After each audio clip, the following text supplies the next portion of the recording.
Ciao Juventini of the world, my name is Giuseppe, welcome back on the channel. I hope you are doing well. No excuses. I don't want to hear any excuse. Why? Because surprisingly, Serie A is open again. Every position is at risk. We are speaking from the first spot with Inter losing versus Milan yesterday to the top 4. That is really important because it is our first objective, because Atalanta lost versus Cagliari. That was a big surprise. Nobody was expecting that, especially because they bought a player like Boga. We were expecting an Atalanta that was already scoring a lot of goals, scoring even more. Today they were able to score only 1 goal. We'll go through that game. We'll go also through the game of yesterday, Derby della Madonnina, Inter versus Milan. After a Milan that was a disaster after 45 minutes, they were able to win with a double, with a brace of Olivier Giroud. Guys, yesterday was not over, because we also had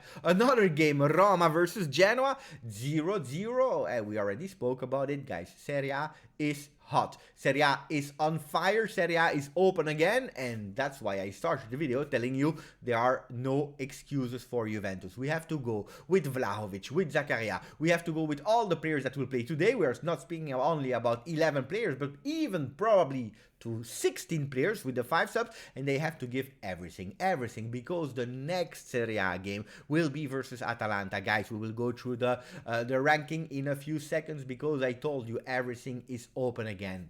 At the moment, before playing Juve Verona, 23 games for Atalanta, 23 games for Juventus. Atalanta with 43 points, Juventus with 42. If we play and we win this evening versus Verona, guys, we can have a +2 momentarily above Atalanta. And if next week we win versus them, mamma mia, that means that every single card will be in the hand of Juventus. This is not the case today, because we know that we still have to play versus Verona. We know that at the moment Atalanta has to recuperate the game, but everything is possible. We have a dream that's entering the top 4, and we have to believe in it and fight for it until the end of the season. No excuses for the top 4. And then if we want to dream a bit more, we have to go through the game of yesterday, Inter versus Milan. To be honest, if we look at the 19 minutes, we can say that Inter was objectively stronger than Milan. They have better players, they have a better lineup, they are used to play together.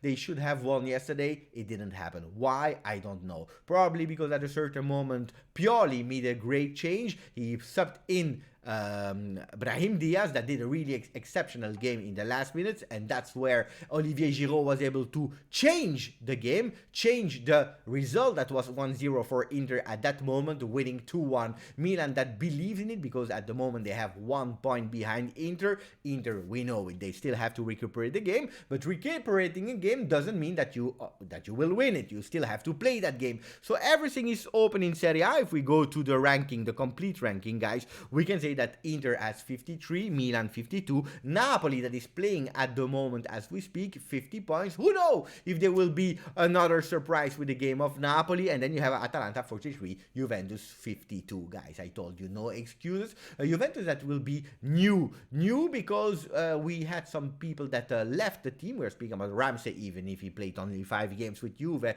so that means that we don't care about him. But Bentancur played a lot of games, Kulusevski played a lot of games. They will not be there anymore. We have other players that can't play today. Alexandro is coming back from COVID. He will be with the team on Monday, so we will not see him today. Locatelli, and that will be a big loss, because he's the one that played the most game with Juventus this season. He's the master, he's the brain of our midfield. He will not be there because of suspensions, and that's why we will see a new player that doesn't know Serie A, never heard about Serie A before. He comes from Bundesliga, from Borussia Mönchengladbach. We are speaking about the 28, Zakaria, that I will tell you the truth, I'm super curious about. I think that it will be, and he can be, one of the best players until the end of the season. That's what I'm thinking of, and that's why I'm really curious how he will adapt to that Serie A. And also, if the role that he will play today, I think he will play like a box-to-box, if it will be his definite role in the team,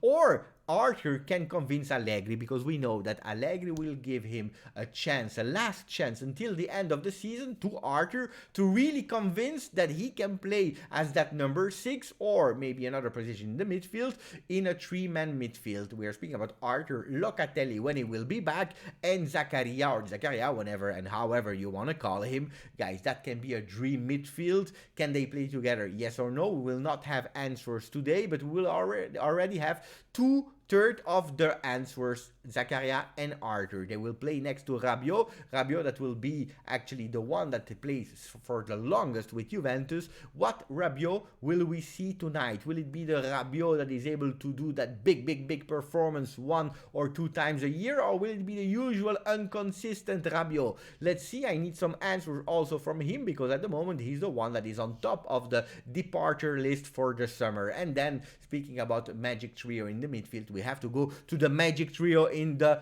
front. At the moment, all the rumors are saying that we will see Dybala together with Morata and Vlahovic playing together from the first minute. Will it be a 4-3-3? I'm not sure about it. Will we see Dybala centrally with a 4-3-1-2 behind Morata and Vlahovic? I'm super curious how Allegri will line them up. I'm also curious to understand if yes or no they understood the message of Allegri that said if they want to play together, they have to sacrifice themselves for the team. They have to run. They have to run. And that's what I'm asking to that offensive trio, but also to the other players that will go on the field tonight. Run, because I don't want any excuse. I want Juventus to win. Going back to Milan, they have some hopes to go and fight for that Scudetto. Probably it was even better if they lost yesterday versus Inter, to be honest, because that would have given even more possibility to enter that top 4 with a bit more competition. At the moment, our target is Atalanta. Let's see what Napoli will do, because if Napoli is not able to win